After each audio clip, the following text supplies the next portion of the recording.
This week, we talk about all kinds of recent rumors and news happening in the MCU. We talk about a recently announced new Star Wars movie, and we talk about all kinds of other things happening out there in the pop culture universe.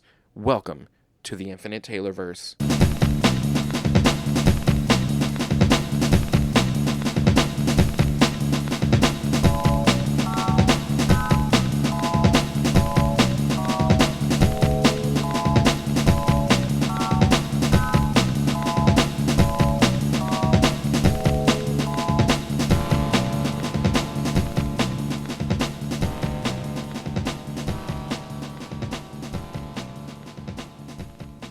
Warning. Red alert.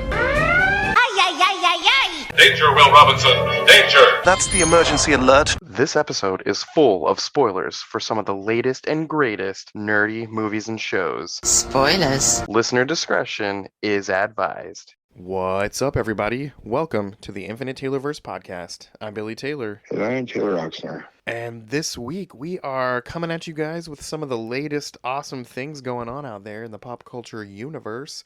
But before we get started, Taylor, what are you nerding out about this week, man? Man, I have so many things to nerd out about, but I'll pick one. So we'll talk about Mass Effect Legendary Edition. They're the Mass Effect remasters for the 1, 2, and 3. And it came out like a year, maybe 2 years at this point, but I finally got around to it. And it's my favorite game of all time. And it just looks gorgeous. I'm on the first one right now and I'm just blown away by how much a remaster can make things look better. So, yeah, it's really cool. That is cool. Funny enough, my nerding out this week is also a video game. My son wanted me to get, shortly after Christmas, we were in Target, and a ton of Nintendo Switch games were on sale, and one of them was this brand new Avatar The Last Airbender game, and it was very on sale, and I said, sure, let's get it, and we brought it home, and we've been playing it, and it's a lot of fun. It goes through the whole series of the TV series. It has a narrator and it narrates a bit and then you'll play through a bit and then it'll do some more narrating, do some more playing, and it has boss battles and you get to take control of so many characters. All the main characters at one point or another, you get to be them and you're not just Aang the Avatar. It's been a lot of fun, too, and it's very puzzly, kind of like Zelda in a sense when it comes to the puzzle aspect. It's not quite as big of an open world or anything like that as if you were playing, Breath of the Wild or anything, but it's just been a lot of fun, and the puzzles are nice, and you have to really problem solve, and the fighting is easy, but not too easy, and I don't know, it's been a lot of fun. I would recommend it for anyone that loved the show, but also loves, puzzle-solving, fighting-type games. Right on. It sounds like a lot of fun, actually. It really is. I didn't expect it to be because I've bought a lot of games, like that. I think a couple years ago, we got the Adventure Time game that was kind of in that same vein, but it just didn't hit it off to me like a lot of games do or don't. But this one, it's been fun the whole time. And we're about the halfway point of it, and I've still got a lot of game to play, and it's been fun. Awesome. I love that. Well, hey, let's jump into some of the rumors and news. As usual, we'll kind of talk about Marvel first. I've been seeing some Deadpool 3 information, and right now it sounds like we're going to finally get a bit of a teaser or trailer at the Super Bowl. Have you heard about that? Yeah, that makes sense. I mean, as the Super Bowl, you want to try to get some trailers out there, and Marvel's always dropped at least one trailer. Yep. And I mean, let's be honest, I'm not the biggest sports guy. I'm really watching the Super Bowl for all the trailers they drop. Yeah, I was Super Bowl for trailers and for the food. Yes. Oh, yeah, the food. I really like Super Bowl food. And it's the only time of the year that I feel like I enjoy the commercials, too. Mm-hmm. They come out with some pretty funny ones during the Super Bowl. Yeah, I agree. Let's see, the next rumor out there with Marvel, it sounds like Daredevil is rumored to have a pretty sizable role in Spider-Man 4. We know we got to see that little cameo when he popped in on the last Spider-Man movie, but this time it sounds like we get to see actual Daredevil doing quite a bit of things. So I'm excited to see some kind of street-level MCU team-up, and I think that's going to be awesome if that's true. Yeah, this is not a new rumor, but it's one that I'm glad we're hearing about again. What's really cool is I wonder who the big villain will be, like Kingpin, because they fought Kingpin together. Yeah. Trying to think of other people they fought together, and that seems to be the one that keeps coming back, unless it's Venom or something. Yeah. Maybe he needs more than one person to help him fight, a symbiote. I don't know. I'm not sure. Yeah. And speaking of Kingpin, as we are recording this tonight, the entire Echo series drops on Disney Plus and Hulu, and I'm super pumped to see that. And some of the word coming out with this, it sounds like they're hoping to set up Kingpin as the next Thanos of the street level MCU. That was a direct quote from some Marvel higher ups. So, yeah, I could see some team ups needing to occur to drop this guy down a peg. Yeah, well, I mean, he is, in all intents and purposes, the street level big baddie. Yeah. I mean, can you think of anyone else who's more powerful as a street level villain than him? I really can't. Yeah, it's awesome. And maybe Osborn, maybe, right? Yeah. But he kind of does his own dirty work. So, I mean, I could see a lot of things coming out of this. I could see Spider Slayers. We could see a whole, Smides thing. Oh, that'd be awesome. I was thinking a Hobgoblin scenario or a Sinister Six scenario that he sets up, because he's the leader and whatnot. So, I mean, there's a lot of possibilities here. And then it brings in Punisher really easily, too, because Punisher's always up for Kingpin as well. Yeah. Well, let's see. It sounds like Fantastic Four is supposedly going to be up and running sooner than later, ahead of schedule. And that's going to be cool, too. Especially if this whole Secret Wars thing is going to lead up to some kind of a MCU reboot. I hope we get to see those guys before that happens. Yeah.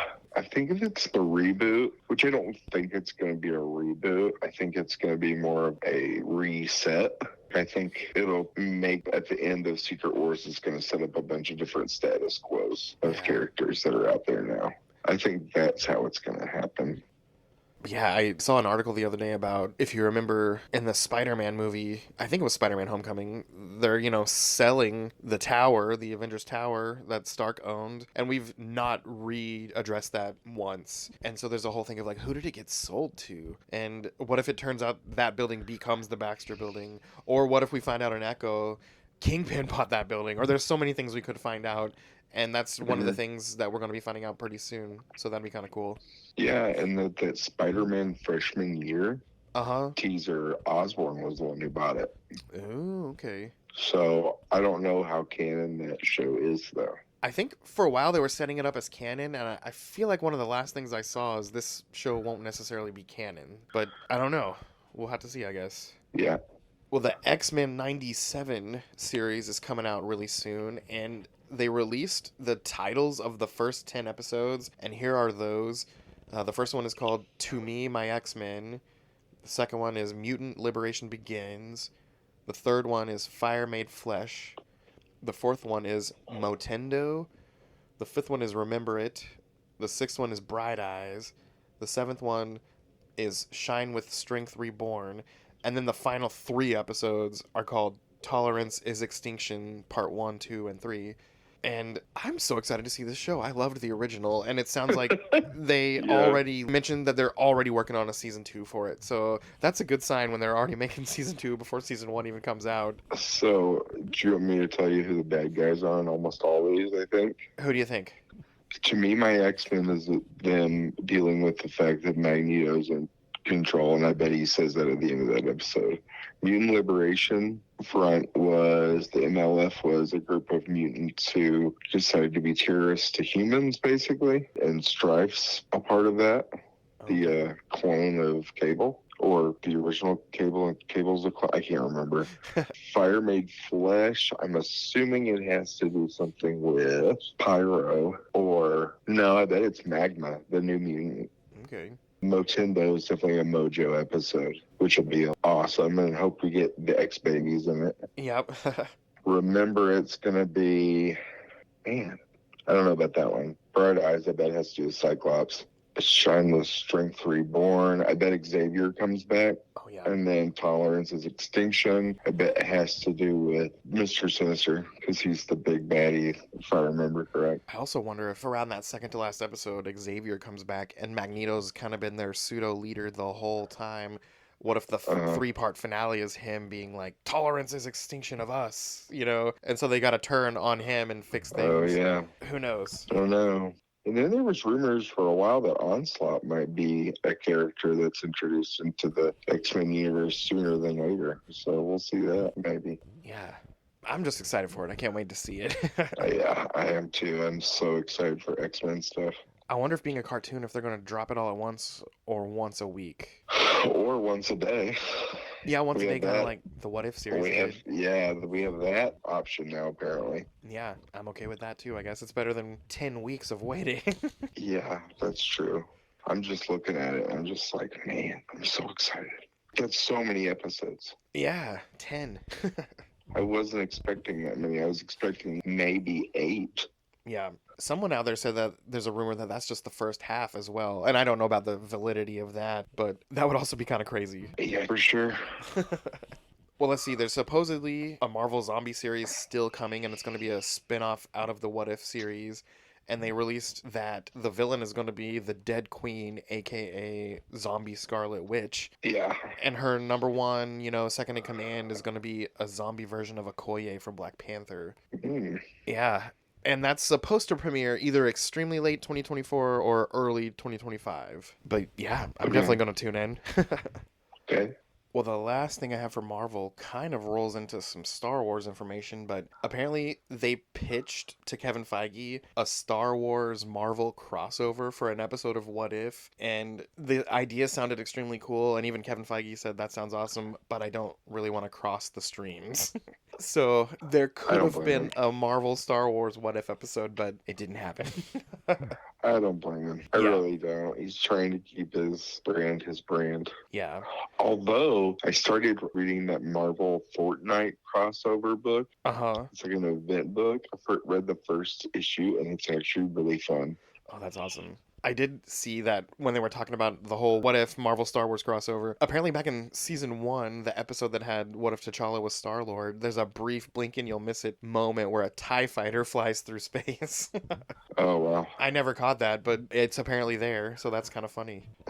And then back to Star Wars a bit. So we've talked in the past about the rumors of there's going to be, instead of Mandalorian season 4, we're going to get a Mandalorian movie. And then we found out, no, there's not going to be a movie replacing season 4. But late breaking news this morning, before we prepared to record, they did come out and saying that Jon Favreau will be directing a Mandalorian and Grogu movie. And that it's not a replacement of season 4, it's just a thing that's also happening. And that's pretty cool, I think. That's very cool. So I'm Very, very cool. excited to see what that's going to be. Yeah. I wonder how many characters will be in it. It'll be wild. Yeah, because we know we're getting that whole Mando-verse team-up movie where they have to fight Thrawn, but it sounds like this is a different thing than that, so that's going to be awesome. Oh, that's wild. Okay. I'm even more excited then. All I can say about any of that is just bring it on. Keep bringing me all the Star Wars. For sure.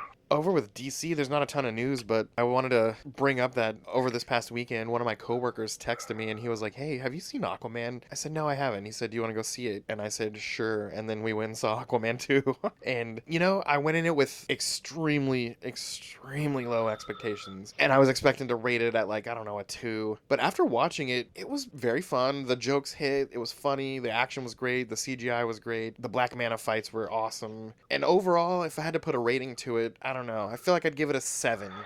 I was expecting to give it, a 2 or maybe a 4, but it wasn't bad. And I have to say, they dive into his relationship with his half-brother from the first movie. And that whole part of it is probably my favorite part of the whole thing. Okay. But yeah, I won't talk too much about it because I want you to see it first. But I went in with beyond low expectations and left not hating it.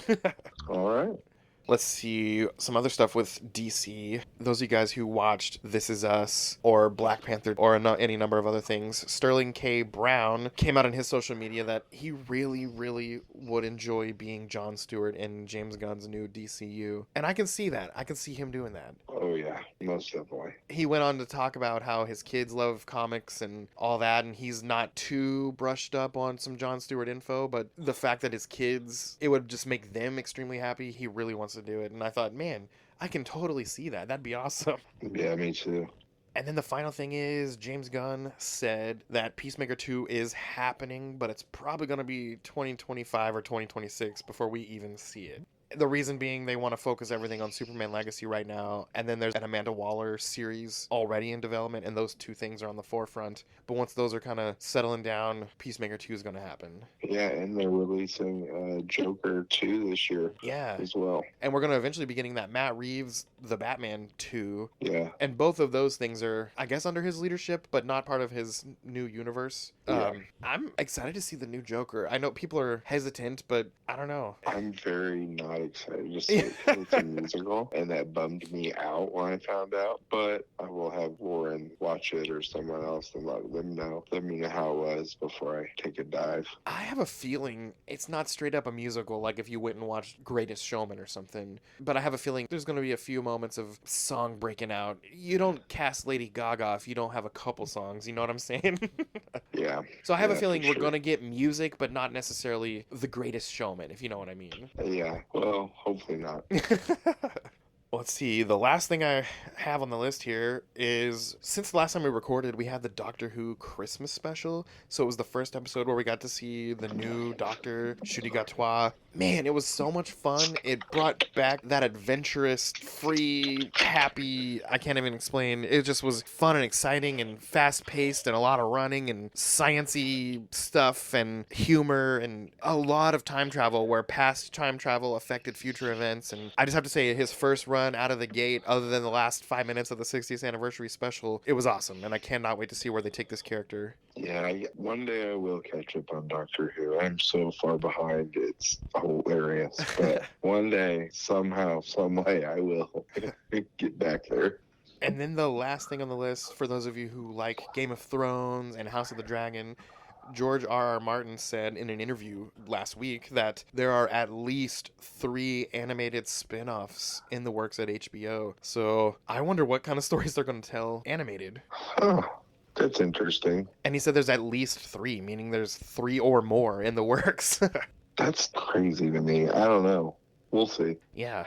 I wonder if he'll, if each one will focus on a character maybe. Who Yeah, knows? They could go maybe. so many ways with this. I bet they introduce a lot more magic and things like that into it since it's animated and it's Yep. easier to do. But that is about all the news and rumors we have for this week. Next week, we are kind of caught up on all the recent good shows, and we're going to talk about our thoughts on What If and all kinds of other stuff. But Yeah. as for us here at the Taylorverse, I've been Billy Taylor. And I'm Taylor Oxner. And come back next week, you guys. Same Taylor time, same Taylor channel. Adios. Bye.